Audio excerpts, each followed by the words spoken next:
Hi, I'm Madison. Thanks for being here. I do appreciate it. So today I'm going to take you with me. We're going to go for a walk in the Carrion Woods, the birthplace of Charlie Madison, to talk about my good friend Chris Stanislas, who sadly died very young 3 years ago. It's the anniversary of his death, and I wanted to talk about him. Now, before we go to the woods and before we get into this video, I want to show you a sleight of hand demonstration of T.U.T. It's something that me and Chris worked on together over 3 years ago that I'm very proud of. So here's the demonstration of the sleight of hand device, idea, concept. This is T.U.T. It's a device that has become a vice.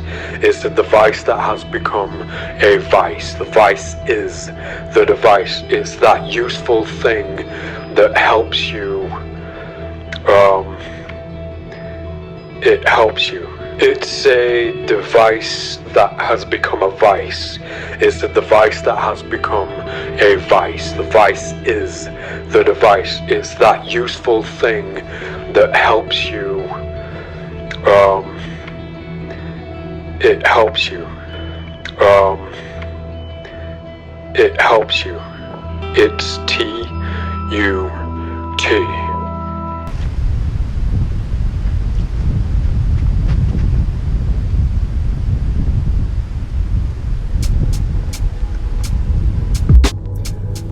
Hi, I'm Madison. Thanks for being here. I really do appreciate you choosing to spend a little bit of time with me when you probably got better things to do. Maybe not today.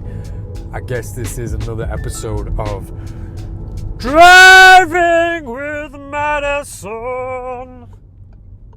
I should probably figure out a better theme tune, I think. So right now I'm going to take you to the Carrion Woods, the birthplace of Charlie, of my best friend Charlie, and I'm gonna go for a little walk, and I thought I'd take you with me.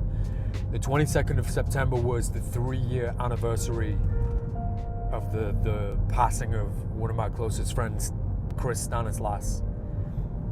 In 2015, on the 22nd of September, he passed away. It was his choice, and although it's not my place to really talk about that or about what led him there and about the event itself, it's my duty as one of his closest friends to keep his memory alive and keep him alive through me and through what I do, and I always try to do that. When I first decided that I was going to make this video and talk about Chris on film, initially, I mean, the amount of reservations that come along with talking about this, it's really a difficult video to make, so I might not even end up posting what I filmed today. But I don't think we should approach things like this, people passing young and people deciding to take their own lives. We shouldn't just avoid subjects like that. We shouldn't just not talk about things like that. I mean, people see things like that as such a negative thing, but at least I want to talk about the memory of Chris and Chris himself in the most positive of lights, and tell you about how he and I became good friends and close friends and the things that we did together. So what better place to do that?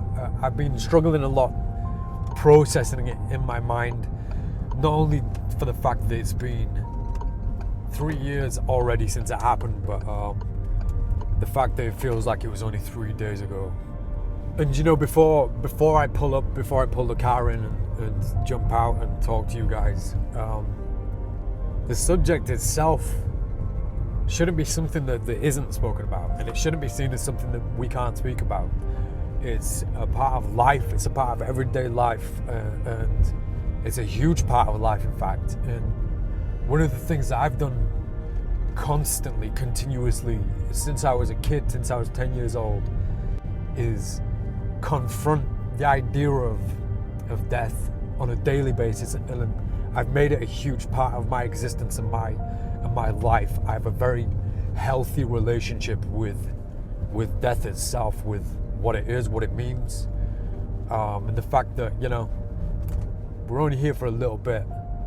And when people usually start talking about these things, a lot of people shut down because they can't deal with it or they don't know how to process it, and that's okay. a lot of people don't want to because it's an uncomfortable thing to talk about, but it certainly isn't a subject that I wanna turn away from to protect anybody who might be sensitive about these things. And in talking about Chris Stanislas, it's such a positive thing and happy thing, and I think that's what I want to take from this. What I want to talk about, why I had initial reservations, was because of the negative feelings that come with this, and the negative things attached to it, I guess. And I want to kind of step away from those and talk about these things and talk about this thing in a very positive way. So let's jump out and let's find somewhere to park up and jump out, and we'll go talk about Chris. So where I'm going right now, I'm not actually supposed to go. You're not supposed to go that down here this far. But I jump over a few fences, and this is the first time I brought the camera with me. It's such a peaceful place, but it's also a dangerous place because basically the rocks are so high up, and the edges of the cliffs, it's like straight drop. So I think they keep people out of here for their own safety. But how peaceful and quiet it is with nobody around is just remarkable. Great for the mind. It was very windy over by the rocks, so I thought I'd find a nice little quiet spot where I could just talk to you for a few minutes about Chris. It's been 3 years since his death, and it feels like 3 days ago. I still call him on the phone, I still send him text messages. And the anniversary of his death, the 22nd of September, really knocked me out, really set me back. I wanted to film this video on the day, but just couldn't do it. And I'm not even sure what the message in this video is supposed to be. I just wanted to talk about Chris a little bit. I met him in 2012, and he came to me with a ton of ideas for sleight of hand techniques and new trick ideas. And what was funny was he didn't want to publish anything, which is unheard of. When you meet somebody, they usually want to, in this industry, they usually want to publish everything that they think of. He wanted to keep it all secret apart from one thing, T.U.T, that useful thing, which he and I developed together, and it's his solution for switching a full deck of playing cards at a card table in the most fairest possible manner under the most scrutinizing situations. It's available at my website, and every penny that's made on that book goes straight to Tammy, goes straight to Chris's mum. When I met him, he was helping me with a new version of How to Cheat at Cards, with the updated, revised version of How to Cheat at Cards. So the introduction, I asked him to write the introduction to How to Cheat at Cards, and I'm going to make it available on my website. So there's a link in this video description. You can read Chris's words for How to Cheat at Cards, the last thing he ever wrote. He died shortly after. And I guess the message in this video is,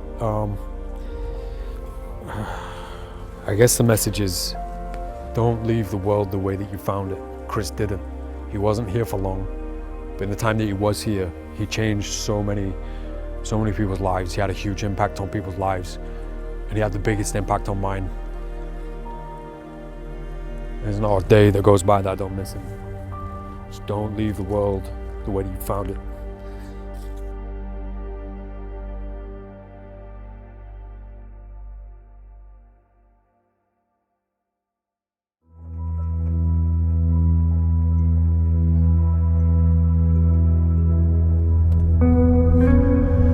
So that actually wasn't an easy video to make. I think with it being so fresh, it's a few days after the anniversary, and you know, like I said, it feels like 3 days ago since I last spoke to Chris. Still, I really wanted to make this video. You can pick up T.U.T at my website. All the money goes to Tammy, Chris's mum.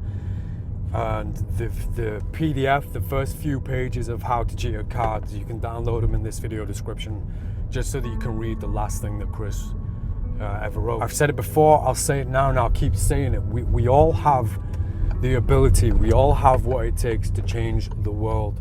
Do not leave the world the way that you found it. I think it is a failure if you don't leave something behind that you will be remembered for. If you don't change somebody's life in any way, or you don't leave something behind that has a chance of affecting somebody, having an impact on somebody, or meaning something to somebody, you have to do that. You owe it to yourself, and we owe it to each other to be there. The magic industry itself, and the deceptive arts, and this playing card world, this industry itself deserves our ideas. So if you're a creator and you have these ideas that you're unsure about, there are people out there that you can reach out to and try and get things out. The reason I'm saying this, there's so much material that Chris didn't release, and it was his choice. He didn't want to release them. But it's a shame to the industry, and it's a shame that most people aren't going to see how incredible he was. I mean, people are going to see that in T.U.T, but some of the things that he could have released could have had a huge impact on life, on people's lives. Chris Stanislas had a huge impact on my life. He continues to have a huge impact on my life every single day, and I'm never going to forget him. I'll be back soon. I do need to get to the next deck review video, so it's going to be, once again, I'll say it again, Technique Playing Cards by Chris Evertson. I am working on them, and I'm going to be sharing some news with you soon about a new deck of playing cards, a new version of the Hellions. But right now, I have to go. Thank you for being here. Do appreciate your time.